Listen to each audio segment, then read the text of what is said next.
day 2 is upon us. We will head back to UPMC Rooney Sports Complex in the South Side tonight. We'll talk to Troy Fautano for the first time in person. We talked to him last night, and it was pretty cool. We'll talk to him in person today, and then it will be day 2 of the NFL draft, rounds 2 and 3.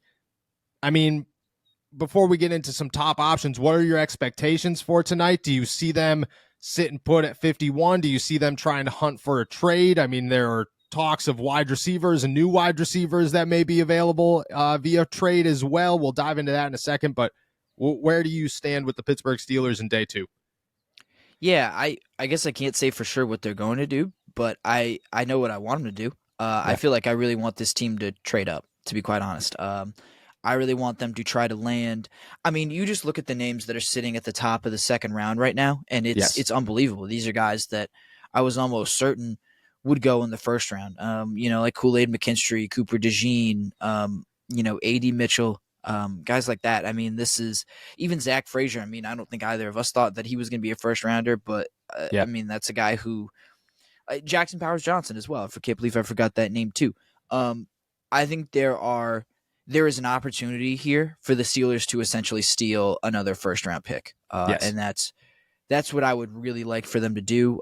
Just the opportunity to maybe land, a Frazier, Powers Johnson. I think that opportunity is too great to pass up. And worst case scenario, if you trade up into the first, let's say 7 or 8 picks, there's a chance you're landing one of, McKinstry, DeJean, A.D. Mitchell, Frazier, Powers Johnson. Like, there are so many names there that a first round talent is going to fall to you if you get aggressive, if you try to move up to those first few picks in the second round. Look at, yes, 100%. And I fully anticipate them at least trying as hard as they could possibly try to come up with a trade. And I think what was interesting last night is you saw teams move constantly. Nobody gave up a massive haul. It was all smaller round picks or next year's picks. And that immediately set my alarms off of, I think Omar Khan might be able to get a move done that you're still sitting there with 2 third-rounders, maybe a 4th rounder, and you're feeling pretty good about the Steelers, and they just climbed up in the second round, and who knows what they're going to do in round 3. I agree with you. I think I somewhat expect to trade up. I will say this. If they're going to sit there, and let me ask you this question too. If they're going to sit there, I think maybe Zach Frazier might fall to them, just the way that the board fell last night. Do you think that's a possibility? And do you think it's a risk that they would even consider taking because they just feel, okay, maybe we'll just get our hands on a center. We don't have to move, and then we can figure the rest out without giving up future draft picks? I'm much more optimistic on Frazier falling to them at this point than I was last night. Just only one of the centers that people really expected to go in the first round went in the first round.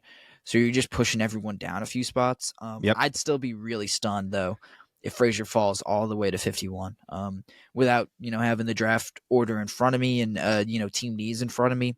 It feels like center, was a need for a bunch of teams that passed on it in the first round. So I think there's going to be a run of teams that are center needy and are going to spring for one. And with really only, I mean, in my mind, Frazier and Powers Johnson are the only guys that I'm looking at as we can plug these guys in right away and feel comfortable with them starting week 1. If you're settling for, a Cedric Van Pran or a Hunter Norzad, like, that's a project, and you've still got to go find a veteran in free agency somewhere. So I guess it's possible that they go that route, that they look for more of a project and go the veteran route. But I don't know, when potential franchise guys are there for the taking, I think you got to get aggressive and move up for them. I wouldn't be the Steelers might be comfortable waiting around for Frazier. I am not. I would get more aggressive. So let me toss this situation at you, because I think this is an actual possibility. I think there's a chance that the Pittsburgh Steelers find themselves with 2 second-round picks. And I think that they might be sitting there, depending, because people are going to toss out names like A.D. Mitchell. I think A.D. Mitchell is probably going to end up in Buffalo. They toss out names like Ladd McConkey or, Troy Franklin's still on the board. Keon Coleman's still on the board. There are still so many wide receiver names that if the Steelers want to wait it out, I think their 3rd round pick, or maybe they'll have to move up in the 3rd round, but I think they could wait till the 3rd round to get those guys that they were looking at. I don't know, Malachi Corley's, maybe a Jalen McMillan, maybe a Tyler Polk, like maybe there's, or Jalen Polk, excuse me. Maybe it's those guys, maybe they could just sit around and wait and then move up in the second round and get their center.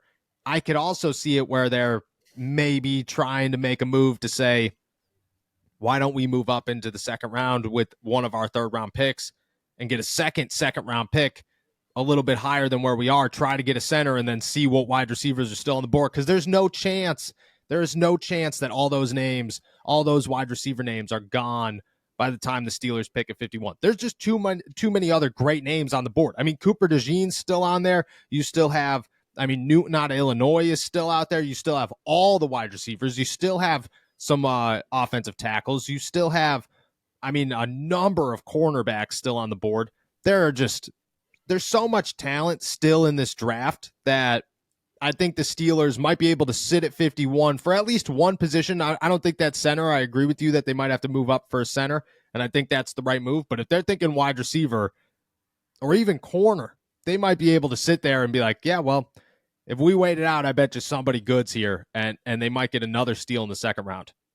Yeah, I think that's a pretty fair assessment that I went into this draft thinking that second round, that has to be a receiver. I know you got to go offensive line with your first pick, but you cannot afford to waste any time on a wide receiver in the second round. But I think you're right. The way the board has fallen, there just wasn't I don't know. I guess there wasn't really an expected run of wide receivers, but you're still looking at the board today, and I'm a little stunned at all the talent that's still there for them. Yes.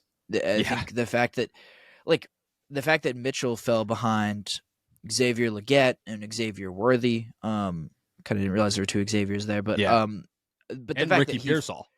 And Ricky Pearsall too. The fact that that Mitchell fell behind all of those guys tells me that this is a receiver class that actual GMs and the front offices aren't nearly as high on as the rest of the viewing public, I guess, was. Yes, I agree. Or they think that it's just as deep as guys like Mike Tomlin see it, where they're like, why would we rush for a wide receiver when there are so many options that we don't have to rush for a wide receiver? I think that's why guys like Brian Thomas and everybody started to fall, is everybody's like, well, if Brian Thomas is there's no way you could let him pass. I think everybody's going, at least those in the NFL were sitting around going, yeah, I get it. If Brian Thomas is there, that's a great talent, but like, we could wait it out. We could wait for an Xavier Legette. We could wait for a Ricky Pearsall. We feel good about that. We could wait for a Ladd McConkey.